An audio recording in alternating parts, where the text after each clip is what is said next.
राम राम दोस्तों, खम्मा गणी स्वागत आपका एक बार फिर से संविधान की इस क्लास के अंदर। सभी विद्यार्थियों, संविधान की श्रृंखला के अंदर अपनों ने स्टार्ट कर रखी थी राष्ट्रपति की शक्तियां। राष्ट्रपति की शक्तियों में दो महत्वपूर्ण शक्तियों के बारे में बात कर चुके थे। नंबर 1 थी कार्यपालिका शक्ति और नंबर 2 थी विधायी शक्ति। और विधायी शक्तियों में 3 अनुच्छेद कर लिए थे अपनों ने। प्रमुख रूप से जो महत्वपूर्ण अनुच्छेद थे 108, 111 और 123 अध्यादेश। और आज अपने स्टार्ट प्रारंभ करने वाले हैं। और वो कौन सी शक्ति है? कार्यपालिका शक्ति हो चुकी है, विधायी शक्ति हो चुकी है। नंबर 3 पर कौन सी शक्तियों की बात करेंगे? वित्तीय शक्ति। कौन सी शक्ति? वित्तीय शक्ति। ये वित्तीय शक्ति क्या होती है? वित्त यानी पैसा, और पैसों से संबंधित जो भी शक्ति होती है वो कौन सी शक्ति होती है? वित्तीय शक्ति। और राष्ट्रपति के पास पैसों से संबंधित कौन सी शक्ति होती है? उस शक्ति की बात करें तो सबसे महत्वपूर्ण एक अनुच्छेद आता है 280। अनुच्छेद 280 के तहत राष्ट्रपति क्या कर सकता है? देश में वित्त आयोग के गठन का अधिकार। देश में कौन सा आयोग? वित्त आयोग। वित्त आयोग के गठन का अधिकार भारत के राष्ट्रपति के पास होता है। किसके पास होता है? राष्ट्रपति। देश में वित्त आयोग के गठन का अधिकार, देश में वित्त आयोग के गठन का अधिकार किसके पास होता है? भारत के राष्ट्रपति के पास देश के वित्त आयोग के गठन का अधिकार होता है। ठीक है। नंबर 2, देश में समस्त धन विधेयक। कौन से विधेयक? धन विधेयक। धन विधेयक की बात करें तो संसद में रखे जाने वाले बिल, पैसों से संबंधित जो भी बिल होता है उसको क्या कहेंगे? धन विधेयक। धन विधेयक हमेशा किसकी सलाह पर है? राष्ट्रपति की सलाह पर। किसकी सलाह पर है? राष्ट्रपति की सलाह पर हमेशा संसद के कौन से सदन में रखे जाते हैं? लोकसभा में।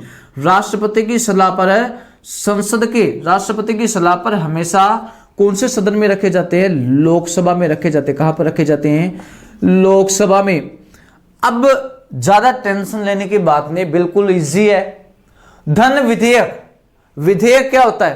पहले भी बता चुका हूं, दोबारा भी बता देता हूं। विधेयक देखो 3 कड़ी है, लोकसभा, राज्यसभा और है राष्ट्रपति। संसद, संसद के 3 अंग है। किसके? संसद के। एक लोकसभा, दूसरा राज्यसभा और तीसरा राष्ट्रपति। कोई भी कानून बनाना होता है, आप राष्ट्रपति महोदय स्वयं को राष्ट्रपति मानते हुए ये विचार करें। कोई भी अगर कानून बनना है ना तो वो लोकसभा, राज्यसभा से वो बंदे आएंगे कानून बनाने के लिए, वहां से पारित होता है। पहले तो वो कानून बनने से पहले वो या तो क्या कहलाएगा? बिल, या क्या कहलाएगा? एक विधेयक। या तो कहलाएगा बिल या क्या कहलाएगा? विधेयक। अब वो आपके पास आएगा और आप उस पर हस्ताक्षर करोगे। बोले तो राष्ट्रपति के हस्ताक्षर के बाद ही वो कानून बनता है। वैसे ही हमेशा पैसों से संबंधित जो बिल है ना उसको क्या कहेंगे? धन विधेयक कहा जाता है, पैसों से संबंधित। और पैसे संसद का लोकप्रिय सदन है लोकसभा, और अलोकप्रिय कौन सा है? राज्यसभा। और अपने जो अपना पैसा है कि जानकार आदमी नहीं देना चाहूंगा। जानकार आदमी की बात करें तो लोकप्रिय व्यक्ति को, और लोकप्रिय व्यक्ति यानी लोकप्रिय सदन कौन सा है? लोकसभा। और राष्ट्रपति की सलाह पर धन विधेयक हमेशा कहां रखे जाते हैं? लोकसभा के अंदर रखे जाते हैं। और ये बात गौर कर लेना, धन विधेयक की जांच कौन करता है? लोकसभा अध्यक्ष।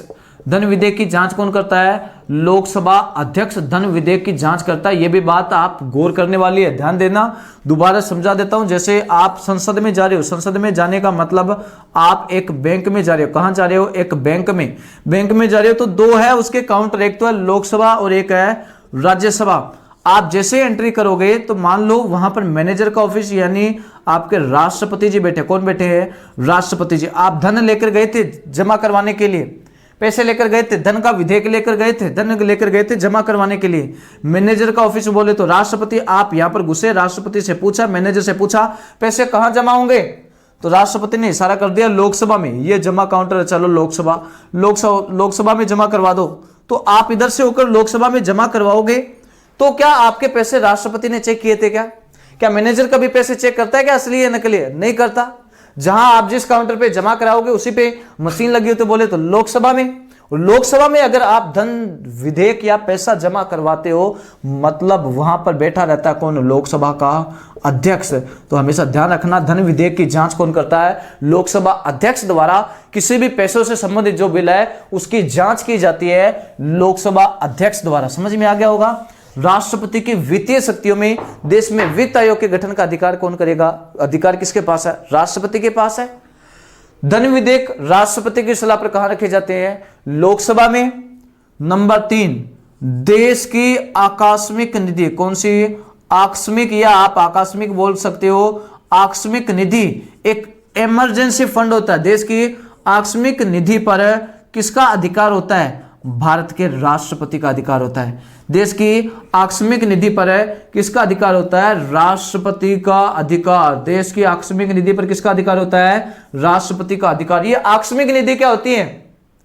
आकस्मिक बोले तो अचानक, अचानक बोले तो आपातकाल के समय, आपातकाल के समय काम आने वाली जो राशि होती है वो क्या कहलाती है? आकस्मिक निधि। देखो, देश में प्रतिवर्ष आकस्मिक निधि एक गुल्लक है, एक फंड है। तो इस गुल्लक के अंदर क्या, प्रतिवर्ष कुछ ना कुछ पैसा जमा होता रहता है, कुछ ना कुछ क्या जमा होता था? पैसा जमा होता रहता है। और ये पैसा अचानक दुर्घटना के समय, इमरजेंसी के समय काम लेने के लिए इस पैसे का यूज किया जाता है। और इस गुल्लक की जो चाबी होती है, ये आकस्मिक जो फंड है, इसकी किसके पास होती है? राष्ट्रपति के पास। राष्ट्रपति महोदय के माध्यम से ये पैसा निकाला जाएगा। अब जैसे कोरोना का काल चल रहा है, अब आपने पीएम फंड सुना होगा, मुख्यमंत्री को सुना होगा। उसके अलावा क्या होता है? देश के हमेशा से राष्ट्रपति के पास भी एक आकस्मिक फंड होता है। राष्ट्रपति उसका यूज कभी भी कर सकता है राष्ट्रपति के पास, लेकिन मंत्रिपरिषद की सलाह पर करता है। वैसे नहीं करता है, मंत्रिपरिषद की सलाह पर ही करता है। कितना पैसा कहां लेना है तो वो राष्ट्रपति के हस्ताक्षर के बाद में निकलेगा। समझ में आ रहा ना? उस गुल्लक में प्रति वर्ष पैसे जमा होते हैं। जितना भी आपका टैक्स जाता है ना, वो टैक्स का कुछ हिस्सा उस आकस्मिक निधि में जाकर जमा होता है, जो इमरजेंसी के समय काम में लिया जा सकता है, और जिसका किसके पास अधिकार होता है? राष्ट्रपति के पास। याद रखना, हमेशा आकस्मिक निधि पर किसका अधिकार होता है? देश के राष्ट्रपति का। 3 महत्वपूर्ण बातें वित्तीय शक्तियों में। पहला, वित्त आयोग का गठन कौन करेगा? राष्ट्रपति। दूसरा, धन विधेयक किसकी सलाह पर लोकसभा में रखा जाता है? राष्ट्रपति की।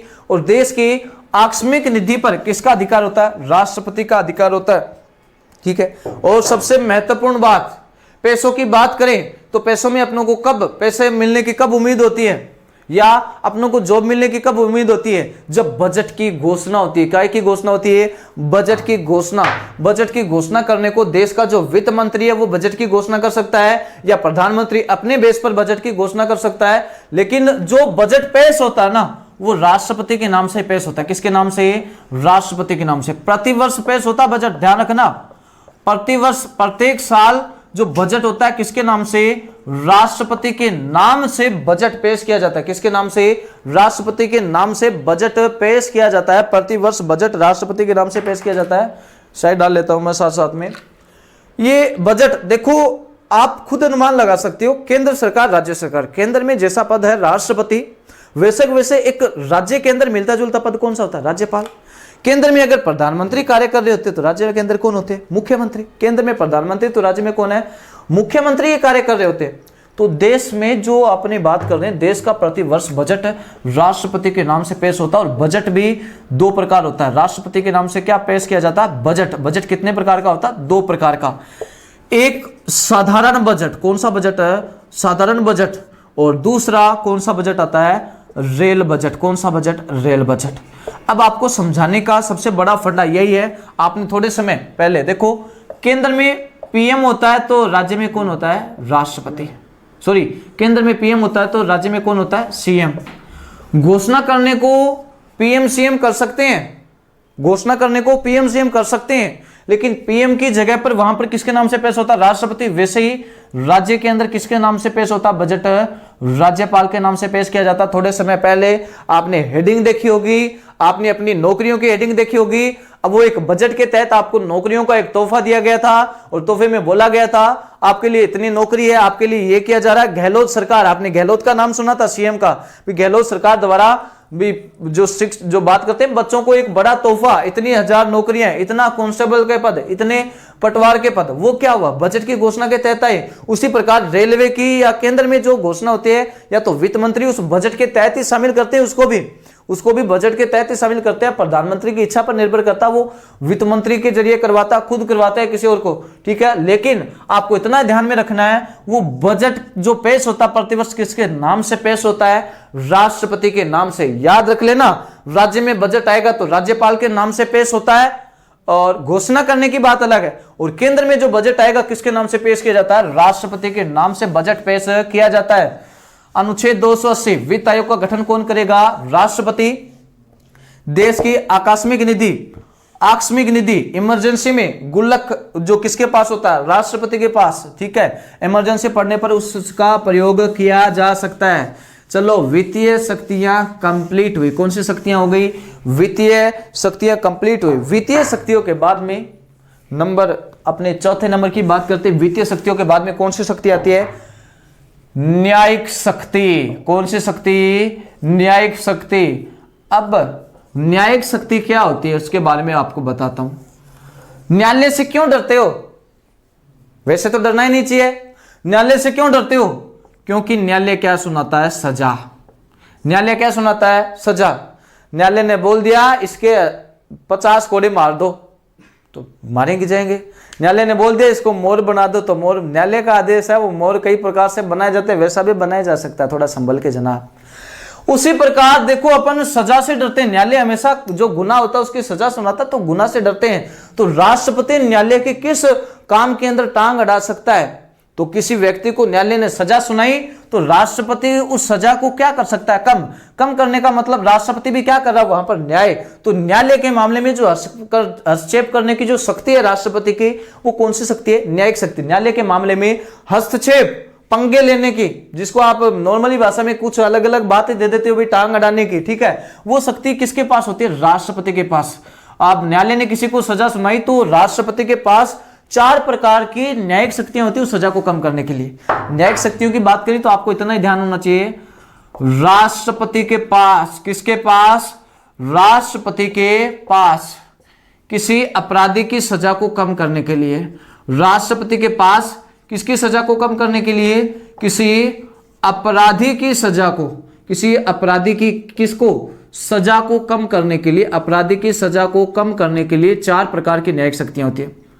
अपराधी की सजा को क्या करने के लिए? कम करने के लिए। कितने प्रकार की? 4 प्रकार की न्यायिक शक्तियां होती है। और 4 प्रकार की न्यायिक शक्तियां मैं कहूं आप कभी भूलोगे नहीं। 4 प्रकार की न्यायिक शक्तियां होती है सजा को कम करने के लिए। समझ में आ रहा ना? न्याय कितने प्रकार के? 4। चारों में नंबर 1 आती है लघुकरण। कौन सी? लघुकरण। लघुकरण बोले तो कम करना। लघु करने का मतलब कम करना। कम। राष्ट्रपति क्या कर सकता है? सजा की बिना प्रवृत्ति बदले। सजा की क्या? बिना प्रवृत्ति बदले। सजा की बिना प्रवृत्ति बदले सजा को क्या कर सकता है? कम कर सकता है। सजा की बिना प्रवृत्ति बदले, बिना प्रवृत्ति बदले सजा को जो कम करना है ना, वो किस में होता है? लघुकरण में। लघु करने का मतलब कम करना। सजा की बिना प्रवृत्ति बदले, बिना प्रवृत्ति बदले सजा को क्या करना?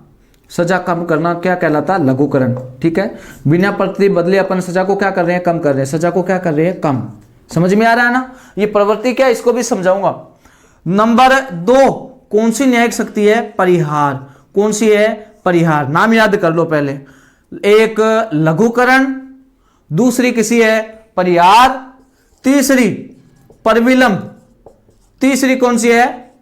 परविलंब। ठीक है, परविलंब के बाद में नंबर 4 कौन सी है? क्षमादान। नंबर 4 कौन सी है? क्षमादान। लघु करने का मतलब, अब राष्ट्रपति के पास इतनी पावर होती है, वो किसी भी अपराधी की सजा को कम कर सकता है बिना सजा की प्रवृत्ति बदले, बिना सजा की प्रवृत्ति बदले। लेकिन परिहार, चारों नाम याद रख लेना, लघुकरण, परिहार, परविलंब और क्षमादान। लघुकरण, परिहार, परविलंब और क्षमादान। परिहार क्या होता है? सजा की प्रवृत्ति बदलकर, सजा की क्या बदलकर? प्रवृत्ति बदलकर सजा कम करना। सजा की प्रवृत्ति बदलकर सजा कम करना। सजा की प्रवृत्ति को बदलकर क्या करना? सजा कम करना। क्या होता है ये? इसके बारे में बताता हूं। ये प्रवृत्ति क्या होती है? आपने पुराने समय में अलग अलग सजाएं देखी होगी फिल्मों के अंदर। जेल के अंदर एक व्यक्ति को रखा जाता है। कई कैदी तो ऐसे होते हैं आराम से बैठे रहते हैं, दाल रोटी खाए, मजा मारा एकदम। लेकिन कई कैदी ऐसे होते थे जिनको पूरे दिन एक चप्पू चलाना पड़ता था भयंकर तरीके से, पूरे दिन पत्थर तोड़ने पड़ते थे। कई दिन मैं कहता हूं जो उच्च लेवल के जो होते हैं ना, तो मैं कहता हूं कैदियों के भी कई प्रकार है। उच्च जो उनका भी अलग अलग पद होता है। सेम जेल के अंदर भी वैसा सिस्टम चलता है, दादागिरी वाला, जैसा आप फिल्मों के अंदर देखते हो वैसा आपको देखने को मिल जाएगा। अब उन कैदियों को क्या है? देखो, एक तो कैदी जिसको नॉर्मल सजा भी तू बैठा रहे, तेरे को तो कैदी निकालनी है। लेकिन दूसरा कैदी ऐसा है जिसको पत्थर तोड़ना पड़ता है, क्या तोड़ने पड़ते हैं, पत्थर तोड़ने पड़ते हैं, या कोई हार्ड जो वर्क है वो करना पड़ता है। लेकिन न्यायालय ने क्या किया, पहले तो न्यायालय ने तो सजा सुना दी, भी पत्थर तोड़ने पड़ेंगे तेरे को, कठोर कारावास। समझ में आ रहा ना, कठोर कारावास। कठोर कारावास का मतलब आपसे सब कुछ, बहुत सारे मुश्किल मुश्किल जो कार्य है वो आपसे करवाए जाएंगे। लेकिन राष्ट्रपति क्या करेगा, आएगा, प्रवृत्ति बदल देगा। सजा की प्रवृत्ति ये है भी कठोर कारावास से, कौन से कारावास से, कठोर कारावास से वो क्या कर देगा, नॉर्मल सजा दे देगा आपको। भी कठोर कारावास नहीं है, अब आपको पत्थर तोड़ने की जरूरत नहीं है, अब आपको मुश्किल कार्य करने की जरूरत नहीं है। तो उसने सजा की क्या बदल दी, प्रवृत्ति। देखो 4 साल का कठोर कारावास दिया था, 4 साल में कठोर कारावास से उसने क्या कह दिया, अब 4 साल कैद तो रहेगी, लेकिन वो नॉर्मल कैदी के तौर पर रहेगी, ना कि आपके लिए कठोर कारावास है। क्या बदली जा रही है, प्रवृत्ति। समझ में आ रहा है ना। पुराने समय में ऐसा कहा जाता ना, 100 कोड़े मार दो इसके, 100 कोड़े की सजा सुना दी, 100 कोड़े की सजा सुना दी। उसी की जगह आपको कह दिया 100 कोड़े की जगह चलो 200 रुपए जमा करवाओ और 100 कोड़ों से मुक्ति पाओ, तो आपको 200 रुपए आसान लगेंगे ना, पैसे जमा करवाने आसान लगेंगे। तो सजा की प्रवृत्ति भी बदली जा रही है और सजा क्या हो रही है, कम। और सजा की बिना प्रवृत्ति बदले 4 साल की सजा और उसको 2 साल को कर दिया, तो क्या उसमें कोई प्रवृत्ति बदली, क्या नहीं, उसमें सजा क्या हो रही है, डायरेक्टली कम हो रही है। समझ में आया। नंबर 3, प्रविलंब। प्रविलंब का मतलब होता है विराम। प्रविलंब का मतलब क्या होता है, विराम। प्रविलंब का मतलब होता है विराम। राष्ट्रपति के पास इतनी पावर होती है, सजा को कुछ समय के लिए क्या कर सकता है, स्थगित। क्या कर सकता है, स्थगित किया जा सकता है। राष्ट्रपति द्वारा किसी भी अपराधी को सजा को क्या किया जा सकता है, स्थगित किया जा सकता है कुछ समय के लिए। प्रविलंब, विराम, स्थगित। स्थगित क्या होता है इसके बारे में आपको बताता हूं, सजा आगे बढ़ाना। आपने कोई जुर्म किया, जो भी व्यक्ति किसी ने जुर्म किया और उस न्यायालय ने उसको सजा सुना दी, भाई तेरे को 1/1/2020 से तेरी सजा चालू है। अब वो बंदा क्या बोलता है, भी किसी व्यक्ति को गिरफ्तार कर लिया, उसको सजा सुना दी, भी तेरे को सजा प्रारंभ हो गई है, लेकिन वो व्यक्ति कहता है अपनी याचिका राष्ट्रपति के पास लेकर जाएगा, अरे राष्ट्रपति महोदय मैं गुनाहगार नहीं हूं, कृपया मुझे 1 महीने का समय दे दो। कितने माह का समय दे दो, 1 माह का समय दे दो, मैं अपनी बेगुनाही साबित कर सकता हूं, कृपया करके मेरे पर इतने भोले से चेहरे पर इतनी तो रहम खा लो। अब राष्ट्रपति क्या करता है, पक्का क्या कभी पक्का, तो राष्ट्रपति क्या करता है, उसकी सजा को 1 महीने के लिए क्या कर देता है, स्थगित कर सकता है। क्या कर सकता है, स्थगित कर सकता है। तो 1 महीने के लिए सजा स्थगित हो जाती है और इसकी एक जो पहले महीने की 1 तारीख है ना, तो उसकी जो सजा है दूसरे महीने की 1 तारीख से प्रारंभ हो जाएगी। उसकी जो सजा दूसरे महीने की 1 तारीख से प्रारंभ हो जाएगी। 1 महीने के लिए राष्ट्रपति उसकी सजा को क्या कर सकता है, स्थगित कर सकता है। और इसके अलावा और क्या कारण रहते हैं प्रविलंब के, मान लो किसी लेडीज को गिरफ्तार किया गया है, किसी महिला को गिरफ्तार कर लिया, महिला को गिरफ्तार करने के बाद में क्या होता है, गिरफ्तारी के समय अगर महिला ने कोई जुर्म किया है ना, अगर गिरफ्तारी के समय वो प्रेग्नेंट है, प्रेग्नेंट होने का मतलब उसका 7वां 8वां महीना चल रहा है या उसका डिलीवरी का काल आ रहा है, बिल्कुल 9वां महीना चल रहा है, तो सरकार क्या करती है, इस मामले में जो अपने मानवाधिकार आयोग है, अपने न्यायालय के माध्यम से या राष्ट्रपति के माध्यम से इतना अधिकार दिया गया है कि उस महिला को क्या है, मानवाधिकार के तहत उस महिला को क्या है, उसकी सजा को क्या करवाया जा सकता है, स्थगित करवाया जा सकता है। भाई राष्ट्रपति के पास अपनी अर्जी कोई भी लेकर, उस महिला के परिवार के सदस्य भी लेके जा सकते हैं, दूसरे भी, तो उस स्थिति के अंदर भी राष्ट्रपति उस महिला की सजा को क्या कर सकता है, स्थगित कर सकता है। क्या कर सकता है, स्थगित किया जा सकता है। और स्थगित करना होता है किसके कारण से, प्रविलंब के माध्यम से। किसके माध्यम से करता है, प्रविलंब। समझ में आया होगा सजा को क्यों स्थगित किया जाता है। फिल्मों में डायलॉग सुना होगा, जज साहब मुझे 1 महीने की मोहलत दे दो, तो जज साहब बेल पे करते हैं ना, तो वैसा ही सेम ऐसा होता है, जज साहब के पास नहीं होता वो अधिकार। जज साहब ने तो सजा सुना दी, लेकिन वो याचिका होती है राष्ट्रपति के पास। ठीक है, 4 प्रकार की शक्तियां, लघुकरण, परिहार, प्रविलंब और क्षमादान। लघुकरण में सजा की बिना प्रवृत्ति बदले सजा को क्या किया जाता है, कम किया जाता है। लेकिन परिहार में क्या है, सजा की प्रवृत्ति बदलकर उसकी दशा बदल दी जाती है। अगर आपको कह दिया भाई 100 कोड़े मारने, 100 कोड़े की जगह भी 100 डंडे मार लो, पर प्रवृत्ति बदली गई, अरे डंडों से कम दर्द होगा, उससे ज्यादा कोड़ों से। कोड़ों का तो मैं कहता हूं फिल्मों में देखा होगा आपने, सेम वैसा ही है। ठीक है, अब चलो आगे बात करते हैं। प्रविलंब, सजा को स्थगित किया जा सकता। क्षमादान, भारत का राष्ट्रपति एकमात्र इकलौता शख्स है जो मृत्युदंड की सजा को भी माफ कर सकता है। एकमात्र, कौन सी सजा को, मृत्युदंड को माफ करने का अधिकार किसके पास होता है, राष्ट्रपति के पास होता है। किसके पास होता है, राष्ट्रपति। अभी आपने निर्भया का केस देखा और जैसे भी आपने अलग अलग प्रकार के रेप का केस देखा, तो 4 जो दोषी थे उनको फांसी सुनाई गई, थोड़ी लेट सुनाई गई, वो बात अलग है। लेकिन चारों की आपने सुनी होगी, याचिका पहुंची राष्ट्रपति के पास। किसके पास पहुंची उनकी याचिका? राष्ट्रपति महोदय के पास उनकी याचिका पहुंची। राष्ट्रपति महोदय से बोला, आप क्षमादान की शक्ति से हमारी फांसी की सजा को टलवा दीजिए, मृत्युदंड को माफ करवा दीजिएगा, क्षमादान दे दो हमें। लेकिन राष्ट्रपति ने उनकी जो अर्जी क्या कर दी? खारिज कर दी, कैंसिल कर दी, उनको क्षमादान नहीं दिया। समझ में आया ना? कितने प्रकार के होते हैं? 4 प्रकार की सजा को कम करने के लिए। देखो ना, ये 3 प्रकार की शक्तियां तो राज्यपाल के पास भी होती है। किसके पास? राज्यपाल के पास भी होती है। जो लघुकरण, परिहार या परिवेलम, तीनों प्रकार की शक्तियां तो राज्यपाल के पास भी होती है। किसके पास है? राज्यपाल के पास भी होती है। लेकिन क्षमादान का अधिकार सिर्फ भारत के राष्ट्रपति के पास होता है। उम्मीद करता हूं तीनों जो अपने राष्ट्रपति की न्यायिक शक्तियां आपको समझ में आई होगी। ठीक है, और एक और मामला आपको बताता हूं।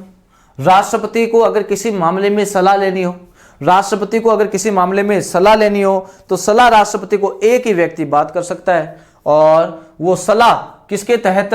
अनुच्छेद 72 के तहत। नॉर्मल सी बात है, अनुच्छेद 72 के तहत राष्ट्रपति सुप्रीम कोर्ट की सलाह ले सकता है, और तो कोई ही नहीं। आप किस बंदे की सलाह लोगे? जो ज्यादा समझदार हो, ज्यादा दिमाग वाला हो। तो दिमाग वाला तो न्यायाधीश ही बैठते हैं, उनका ही दिमाग चलता है भी किस प्रकार सजा सुनानी है, किस प्रकार केस करना है, किस प्रकार जो भी मामला उनके दिमाग में चलता है।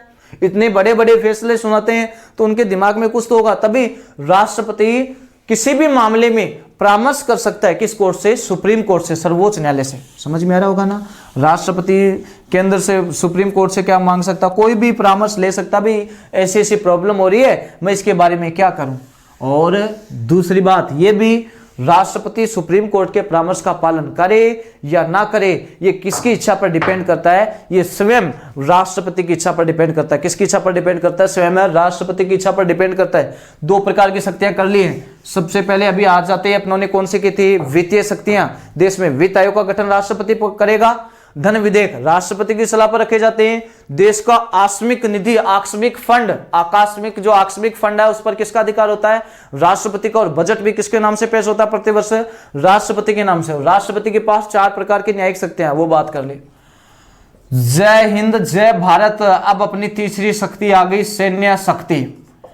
ठीक है, वंदे मातरम। सैन्य शक्ति, सैन्य शक्ति की बात करें तो राष्ट्रपति तीनों सेनाओं का सर्वोच्च सेनापति होता है। तीनों सेनाओं का, भारतीय तीनों सेनाओं कौन सी?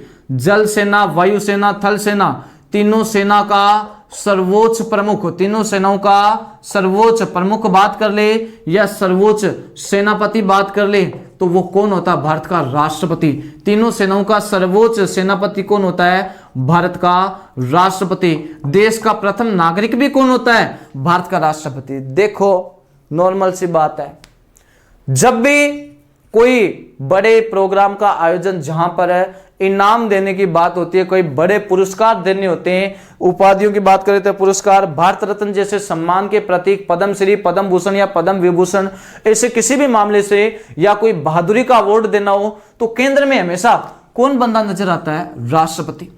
और 26 जनवरी हो, 15 अगस्त हो, कोई भी मामले में सेना के साथ में एक बंदा स्पेशल दिखता, वो राष्ट्रपति। क्यों? राष्ट्रपति तीनों सेनाओं का क्या होता है? सर्वोच्च सेनापति। ठीक है, तीनों सेनाओं का प्रमुख कौन होता है? राष्ट्रपति होता है। और नंबर 2, भारतीय सेना। आज भारतीय सेना अलग अलग देशों में मदद के लिए जाती है, अकेले इंडिया में नहीं, दूसरे देशों की मदद के लिए भी जाती है भारतीय सेना। भारतीय सेना को अन्य देशों में, भारतीय सेना को अन्य देशों में भेजने का अधिकार, अन्य देशों में भेजने का अधिकार, अन्य देशों में भेजने का जो अधिकार होता है किसके पास होता है? राष्ट्रपति के पास होता है। भारतीय सेना को अन्य देशों में भेजने का अधिकार किसके पास होता है?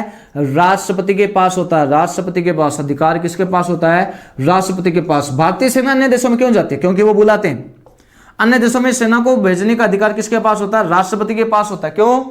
अब कुछ समय पहले आपने 2 साल पहले एक रिपोर्ट देखी होगी, नेपाल के अंदर एक भयंकर तबाही मची थी। तबाही के अंदर लोगों के जान माल का नुकसान हुआ था, तब भारतीय सेना को वहां भेजा गया था उनकी मदद के लिए। हाँ, इतनी बात अलग है, भारतीय सेना को वहां जाने के पैसे अलग से मिलते हैं, कुछ एक्स्ट्रा अलाउंस।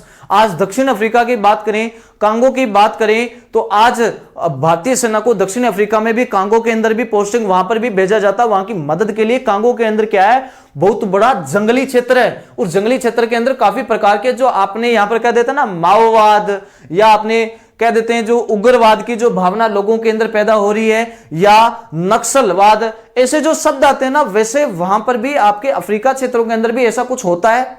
तब भारतीय सेना के कुछ स्पेशल जो बात करते हैं भी, जो मजबूत जो होते हैं, उन बंदों को क्या भेजा जाता है, विदेश टूर पर भेजा जाता है। उन लोगों की मदद करने के लिए एक निश्चित समय के लिए उनको वहां पर रखा जाता है और वापस बुला लिया जाता है। जैसे 100-2 साल बात करते हैं भी, 1-2 साल का वो होता है, 1-2 साल का पीरियड होता है, उसके बाद में उनको वापस बुलाया जाता है। विदेश टूर की बात करते हैं उनमें, और वो उनको भेजने का अधिकार किसके पास होता है, भारत का राष्ट्रपति हस्ताक्षर करेगा, तब उन व्यक्तियों को, उन सेना को भारतीय दूसरे देशों के अंदर भेजा जाता है।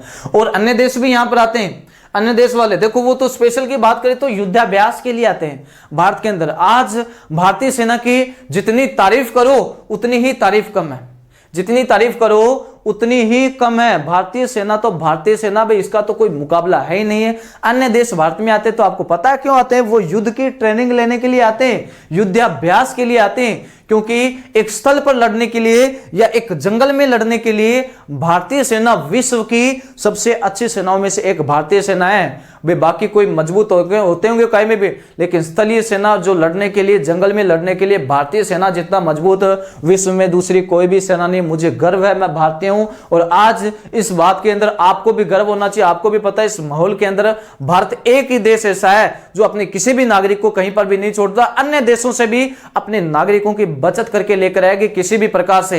लेकिन दूसरे देशों को देख लो, अगर किसी ने मंगवाया हो, तो अगर भारतीयों ने भेजा है ना, तो दूसरे देशों को तो वो ठीक ठाक करके फिर उनको भेजा इस कोरोना के हालात के अंदर। ठीक है, बात करते हैं भी सैन्य शक्ति, अन्य देशों में भेजने का अधिकार सेना के पास है। वैसे देश में कानून कौन बनाता है, संसद। कौन बनाता है, संसद। लेकिन अचानक आपातकालीन स्थिति के अंदर, मान लो भले कैसी भी स्थिति, युद्ध और संधि के विषय में, कौन से विषय में, युद्ध प्लस संधि के विषय में, युद्ध प्लस संधि के विषय में कानून बनाने का अधिकार किसके पास होता है, भारत के राष्ट्रपति के पास। युद्ध और संधि के विषय में कानून, और वो भी किसकी सहमति पर, संसद की सहमति पर। डायरेक्टली कानून नहीं बना सकता। युद्ध और बात करते हैं संधि के विषय में, किसी देश से संधि के विषय में संसद की सहमति पर, संसद की सहमति पर राष्ट्रपति द्वारा क्या बनाए जा सकते हैं, कानून बनाए जा सकते हैं। युद्ध और बात करते हैं संधि के विषय में राष्ट्रपति कानून, जो बात करते हैं ना, संसद की सहमति पर राष्ट्रपति कानून बना सकता है। युद्ध और संधि के विषय में कानून संसद की सहमति पर है, राष्ट्रपति द्वारा बनाया जा सकता है। किसके द्वारा बनाया जा सकता है, राष्ट्रपति द्वारा कानून बनाया जा सकता है। समझ में आया होगा सभी को। तीनों सेनाओं का जो सर्वोच्च सेनापति होता है वो कौन होता है, वो राष्ट्रपति होता है। तीनों सेनाओं का सर्वोच्च सेनापति होता है, कौन होता है, राष्ट्रपति होता है। और राष्ट्रपति की बात करें, भारतीय तीनों सेनाओं का सर्वोच्च सेनापति वो भी कौन होता है, राष्ट्रपति होता है। ठीक है, भारतीय सेना की बात करें तो नॉर्मल सी बात है, सेना से तो कोई कम, सेना कम है ही नहीं। बात करते हैं भाई जिसमें बात करते हैं ना, जिसमें हृदय में भाव नहीं, जिसके अंदर रसधार, जो बात करते हैं भी सेना से बढ़कर कुछ भी नहीं है। नॉर्मल सी 2 बातों में फिनिश कर देता हूं भी, वो हृदय नहीं, वो पत्थर है जिसमें सब देश का प्यार नहीं, जिसके हृदय के अंदर देश के प्रति प्यार नहीं, वही देश इंडियन बात करते हैं भाई। मुझे अब बात करते हैं, अब रोना नहीं आता किसी की याद में, मुझे रोना नहीं आता किसी की भी याद में, क्योंकि मेरा देश सबसे पहले और बाकी सब बाद में। दोस्तों, सैनिक शक्तियां आपकी कंप्लीट हो चुकी है। तीनों सेनाओं का सर्वोच्च सेनापति राष्ट्रपति होता है। भारतीय सेना को अन्य देशों में भेजने का अधिकार राष्ट्रपति के पास होता है। युद्ध और संधि के विषय में संसद की सहमति पर कानून कौन बना सकता है, राष्ट्रपति बना सकता है। कौन बना सकता है, राष्ट्रपति। और इसी प्रकार कूटनीतिज्ञ शक्ति की बात करें तो कूटनीतिज्ञ शक्ति दूसरे देशों के साथ संधि भी एक कूटनीति से होती है। किस नीति से, कूटनीति से होती है। और युद्ध की जो घोषणा की जाती है वो भी राष्ट्रपति के नाम से की जाती है। करने को प्रधानमंत्री कर सकते हैं, कोई जो प्रधानमंत्री किसी को भी हक दे सकते हैं, लेकिन जो घोषणा की जाती है युद्ध की वो राष्ट्रपति के नाम से की जाती है, याद रखना। और दूसरे देशों में अपने जो राजदूत भेजे जाते हैं, एम्बेसडर जो भेजे जाते हैं, वो भी, उनकी भी नियुक्ति किसके द्वारा की जाती है, राष्ट्रपति द्वारा की जाती है, प्रधानमंत्री और मंत्रिपरिषद की सलाह पर। बता देता हूं, कूटनीतिज्ञ शक्ति, कौन सी शक्ति, कूटनीतिज्ञ शक्ति। कूटनीतिज्ञ शक्ति में सबसे महत्वपूर्ण तो यही है दूसरे देशों में भेजे जाने वाले राजदूत, दूसरे देशों में भेजे जाने वाले राजदूत, और इन राजदूतों की जो नियुक्ति का काम होता है वो नियुक्ति का काम किसके द्वारा किया जाता है? राष्ट्रपति द्वारा। राष्ट्रपति इनकी नियुक्ति करता है तो किसके सलाह पर करता है? पीएम की सलाह पर। किसके सलाह पर करता है? पीएम की सलाह पर। दूसरे देशों में भेजे जाने वाले राजदूत की नियुक्ति। राजदूत क्या होता है? राजदूत ये प्राचीन भारत से एक पद चलता है राजदूत। इसका नॉर्मल शब्द आप देखो तो राजा का दूत, राजा का दूत एक देश से दूसरे देश में। वैसे ही आज भारत के कुछ एम्बेसडर, कुछ राजदूत अन्य देशों में भेजे गए। क्यों? अन्य देशों में भारत के जो नागरिक रहते हैं, कौन से नागरिक? भारत के जो नागरिक रहते हैं उन नागरिकों को कोई परेशानी ना हो, तो उनकी परेशानियों को, उनकी जो समस्याओं को निपटारा जो अपनों को पता लग जाए, इसके लिए वहां पर अपना एक पद नियुक्त किया जाता है और वो पद कौन सा होता है? राजदूत। इसके अलावा विश्व में भारत जो बात करते हैं राष्ट्रीय तथा अंतर्राष्ट्रीय स्तर पर, राष्ट्रीय तथा अंतर्राष्ट्रीय स्तर पर जितने भी बड़े सम्मेलन होते हैं, जरूरी नहीं वहां पर राष्ट्रपति प्रधानमंत्री पहुंचे, राष्ट्रीय तथा अंतर्राष्ट्रीय स्तर पर होने वाले सम्मेलन में भारत की तरफ से भाग लेते हैं कौन? राजदूत। कौन भाग लेते हैं? राजदूत। ये एम्बेसडर की बात हो गई, ठीक है, समझ में आया होगा। देखो आज अपनों ने वित्तीय शक्ति कर ली, वित्तीय शक्ति के अलावा अपनों ने कौन सी शक्ति कर ली? न्यायिक शक्ति कर ली, न्यायिक शक्ति के अलावा अपनों ने कौन सी शक्ति? सैनिक शक्तियां कंप्लीट कर ली है, कूटनीतिक शक्तियां कंप्लीट कर ली है। इससे पहले कार्यपालिका और विधायी शक्तियां अपन कंप्लीट कर चुके थे। अब बाकी अपन जो नेक्स्ट जो शक्ति होगी ना, सबसे महत्वपूर्ण शक्ति कौन सी शक्ति? आपातकालीन शक्ति। कौन सी शक्ति? आपातकालीन शक्ति। आपातकालीन स्थिति, इमरजेंसी के समय में राष्ट्रपति जो आपातकाल लागू करता है ना, वो शक्ति कौन सी होती है? आपातकालीन शक्ति। और ये आपातकालीन शक्ति अपन करेंगे कब? नेक्स्ट पार्ट के अंदर। इससे पहले आपके लिए जो प्रश्न है, मुझे ये बताओ आपातकाल कितने प्रकार के और किस देश से लिए गए हैं? आप ऑफलाइन में कमेंट करके मुझे ये बता सकते हैं कितने प्रकार की आपातकालीन शक्तियां होती है और ये किन किन देशों से ली गई है। ठीक है, समझ में आ गया होगा। देखो आपातकालीन शक्तियों के बारे में आप मुझे कमेंट करके बता सकते हो ऑफलाइन में। नमस्कार दोस्तों।